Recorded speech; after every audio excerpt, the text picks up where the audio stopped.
പശ്ചിമേഷ്യൻ സംഘർഷങ്ങൾക്ക് അയവ് വന്നിട്ടില്ല.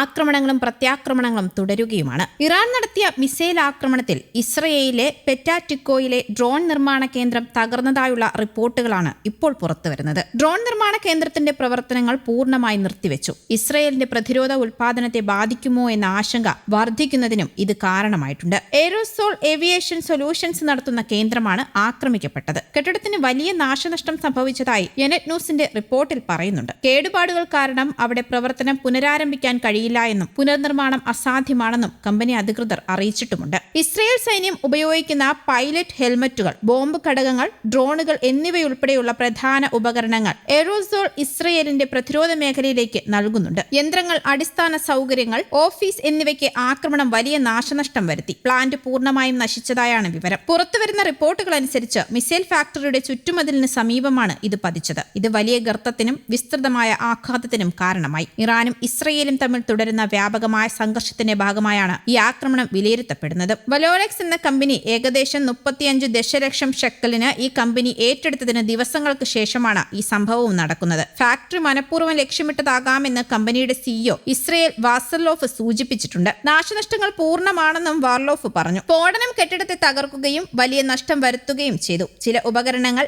ഡേറ്റ, ഉൽപാദന ഫയലുകൾ, ചില ഡ്രോണുകൾ എന്നിവയെ വീണ്ടെടുക്കാനായെന്നും അദ്ദേഹം കൂട്ടിച്ചേർത്തു. ഫാക്ടറി പൂർണ്ണമായും പൊളിച്ചുമാറ്റേണ്ടി വരുമെന്നാണ് സൂചന. വലോറെക്സിന്റെ പിന്തുണയുള്ള കമ്പനി ഇപ്പോൾ പ്രവർത്തനങ്ങൾ മറ്റൊരിടത്തേക്ക് മാറ്റി പുനർനിർമ്മിക്കാൻ ശ്രമിക്കുകയാണെന്നും വിവരമുണ്ട്. ഇസ്രയേൽ സൈന്യത്തിനുള്ള വിതരണ തടസ്സങ്ങൾ താൽക്കാലികമായിരിക്കുമെന്ന് വാർലോഫ് പറഞ്ഞു. ഒരാഴ്ചയ്ക്കുള്ളിൽ ബദൽ സൗകര്യങ്ങളിലൂടെയോ പ്രതിരോധ പങ്കാളികളുമായി സഹകരിച്ചോ പ്രധാന ഉൽപാദന ലൈനുകൾ പുനഃസ്ഥാപിക്കാനുള്ള ശ്രമങ്ങൾ നടക്കുന്നുണ്ടെന്നും അദ്ദേഹം പറഞ്ഞു. ഏകദേശം 15 ദശലക്ഷം ഷെക്കലിന്റെ നാശനഷ്ടമാണ് കണക്കാക്കുന്നത്. ഇതിൽ സമീപകാലത്ത് നിക്ഷേപങ്ങൾ, ഉപകരണങ്ങൾ, അസംസ്കൃത വസ്തുക്കൾ എന്നിവ ഉൾപ്പെടുന്നതായും റിപ്പോർട്ടുകളുണ്ട്. അതിനിടെ കുവൈറ്റിലെ പ്രധാന ഊർജ്ജാടിസ്ഥാന സൗകര്യങ്ങൾ ഞായറാഴ്ച ഡ്രോൺ ആക്രമണത്തിനിരയായിരുന്നു. ഷുവൈക്ക് പ്രദേശത്തെ കുവൈറ്റ് പെട്രോളിയം കോർപ്പറേഷൻ ഹെഡ്ക്വാർട്ടേഴ്സ് സമുച്ചയം ലക്ഷ്യമിട്ട ആക്രമണത്തിൽ തീപിടുത്തമുണ്ടായതും കെട്ടിടത്തിന് കാര്യമായ നാശനഷ്ടം സംഭവിച്ചതുമായാണ് അധികൃതർ അറിയിച്ചത്. അടിയന്തര രക്ഷാപ്രവർത്തന സംഘങ്ങളും അഗ്നിശമന സേനയും ഉടൻ സ്ഥലത്തെത്തി. സുരക്ഷാ മുൻകരുതലിന്റെ ഭാഗമായി കെട്ടിടം ഒഴിപ്പിക്കുകയും നാശനഷ്ടം വിലയിരുത്തൽ പ്രവർത്തനങ്ങൾ തുടരുകയും ചെയ്യുന്നുണ്ട്. ആളപായം ഉണ്ടായിട്ടില്ല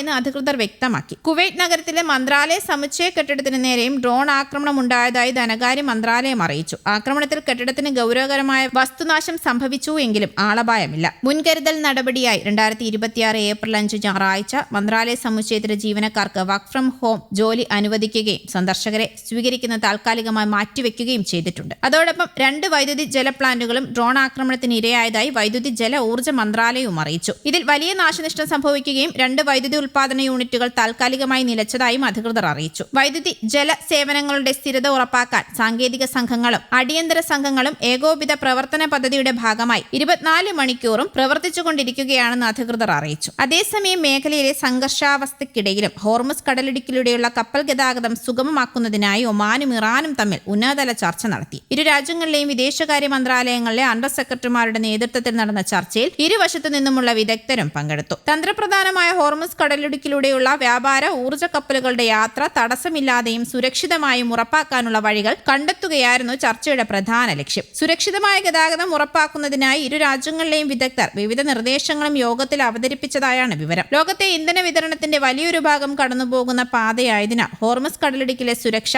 ആഗോള സമ്പദ് വ്യവസ്ഥയെ സംബന്ധിച്ചിടത്തോളം നിർണായകമായ സാഹചര്യത്തിലാണ് ഈ ചർച്ചയും നടക്കുന്നത്. News desk, Kerala Kaumudi.